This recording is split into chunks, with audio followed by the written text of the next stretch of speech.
Welcome to Working with Madmapper. This is Madmapper 1.7. So you can just see that up the top there. So what we want to do is I just want to work with a few files just to show you some new tools that are in here. Now the tool set goes way beyond the capacity that I've got, and in fact all the other tools including DMX and working with LEDs. And I don't have that facility myself, but wow, you can see the possibilities of the program. But what I want to show you is, without using with MIDI or DMX, just working purely with the keyboard, but it gives you an idea what you can do with this program. Okay, so what I'm going to do is I'm just going to bring you up and show you a little bit of an example of what I've got first. And we can go through and just deconstruct and build some things together. Okay, so I'm just going to bring this file in like so. Now what I've got is I've just set up a few quads. Really simple, and this is just basically just one still that's in here. Now Madmapper really only holds one still. Obviously, or one image. If you're having a series of images, you can actually just divide it up into different selected quads. But here's one way of getting around this a little bit. You can actually jump between previous images or different images there and just decide what they are and link it all up to your keyboard. So it can make for really fast interaction and easy access to selecting different material. So how do we do this? Well, for a start, I've just got this file up at the moment. I've just got, I'm going to hit the 1, okay? Just the 1, number 1 on my keyboard, and I've actually got these lines controlled to just set up and do their thing. And I can change this a number of ways within the animation. See what I've got? I'm going to hit the 2 key. Now what I can do is actually rotate this image. I'll hit the 3 key. Not just rotating the UV, but just rotating the whole quad itself. And I'm just going to hit, I think it was the 4 key, and I've set that up just to do a zoom animation. So if we're playing everything together, you can see that you can do lots of things, and it's really easy hitting the keys. Now the other thing I've done is I've actually set up to different material. Now, as I showed you before, I had a Quartz Composer file, and also had a still and a video file. So I've got those linked up with just my keyboard. So I'm just going to hit another file here, and it will hit the zoom key to bring that one down. And it was just basically a Quartz Composer cube that's set up there, and it's just sitting there with animation just spinning it around. So I'll just bring up a few of my other tools, and you can see that that makes for an interesting composition. But it's just something a little bit different. I can also go back to my image again, which I think it was, that's right, it was just the S key. I had actually ASD set up to show the different material. I'm going to go straight to the video now, hit my A key, and just have a little bit of a look at that as it goes through, and just start using the keys at the same time.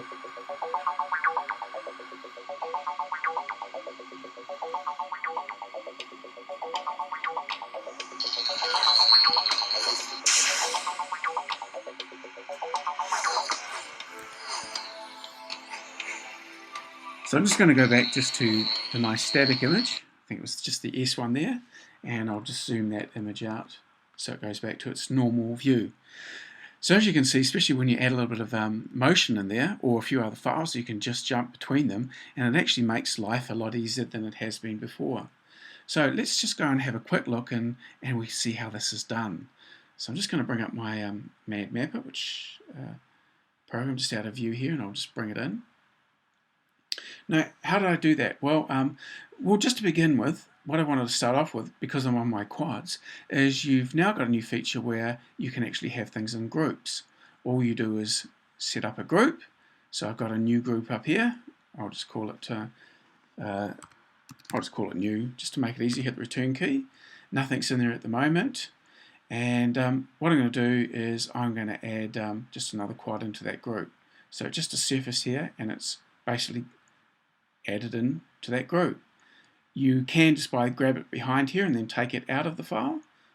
So, or actually I can just drag it all the way down the bottom, and you can see that it's now out of the file. So very easy to actually have groups. So it's just going to keep, especially on a smaller laptop that you may be out on the field with, just more control. So I'm just going to hit the delete key and just get rid of that, and just the new group, just get rid of that. As you see, it's really easy to control. And I've got some lines up here, and I just want to drag these into that group. Okay, So here it is, my whole group now contains everything. So easy to work with. Okay, if I just go and click on the lines, basically I've got some effects down here. If I just drag this down, and there's 3 animation effects. You just click on whatever you want, and you can just intermix this animation, play with the offsets and whatever you want just to get the right effect. Okay, and basically I've just got an edit lines and an add line thing here as well. So just undo that. But essentially you can just add lines to it. So let's have a little bit of a look at really how to control all these things. And the other thing I've just got here up here, by the way, is just click off that. I've just got quad 1 and quad 2. Just bringing in quads just the normal way. I won't go over that. There's lots of other videos there that show you how to do that. I just want to get on with some of these new features. So what's going on here? Well, how did I set up some of those things that I showed you before? I'm just going to go into controls and go down to just my control list. Okay, just to show you what we've got here. So these things are basically set up, and we've got MIDI, DMX, OSC, audio. You can add audio, and PS3, PS4. There's lots of things that just go way beyond me, but I mean, you can just see the possibilities of this program. But the main things I'm worried about at the moment is I'm not hooked up to a MIDI device, but I am with my keyboard. Now, also up in here, you can actually go straight to editing the keyboard, and actually this is a little bit like working with modulate, so you can actually set up things directly here, and I'll just put say H, and see it becomes the H key. Okay, so I'm not going to go over these specifically, I just want to go over the main things here, but it's really getting a lot like setting up modulate. In fact, a lot of those features are sort of coming into the program, which is just great. So anyway, I'm just going to go away. I don't want to edit the keyboard anymore. What I do want to do is just show you how these things will put together. So if I click on them, you have different settings, as you can see, down here that you can do things with. And this one is I've assigned to an H key, and basically number 4 here, which is basically attack release, but it's just scaling the UV here. So what I'm going to do is just do something that's nice and simple, and I'm going to basically just bring in another effect for controlling the UV rotation of a surface. So I'm just going to click delete on that one at the moment and just bring that in. Right, okay, I'm going to come in here, and what I want is basically surface 1. I can just check to see what I had for those numbers. So I want to use the number 2, and I'm going to bring in just a surface rotation. So all I need to do is click up here, come down onto surfaces, and I'm going to use my surface 1, only one of 2 here, and it's whatever they're called, by the way. It's not going to be 1 or 2, it'll be what it's named as, so just refer back to your quads. And I'm going to come down here, and this will be a full quad rotation, if you just go rotation from here. But what I want to do is just do a UV rotation. You can flip and do all sorts of things. So I'm just going to click on that, and I don't want the H key, so in order to actually highlight that and put a number or a letter on there from the keyboard, you don't just type, you can't highlight it, you let it learn. So I'm just going to go learn, and all I'm going to do is, it was the number 2 I wanted, and just type 2, and you get this #2, and that's all it is to it. But I want to be able to toggle it on and off, and I'm going to use a filter here, and I'm just going to give it a tacked effect. I'm just going to leave it on the standard one, and basically that's all I do. So you just need to play through these to do things like fade to black and whatever it is you want. Like at the moment I've got fade to black, and I've got the Q key, and I've also got sort of a weighted average just to fade it slowly. So basically that's all there is to working with this effect.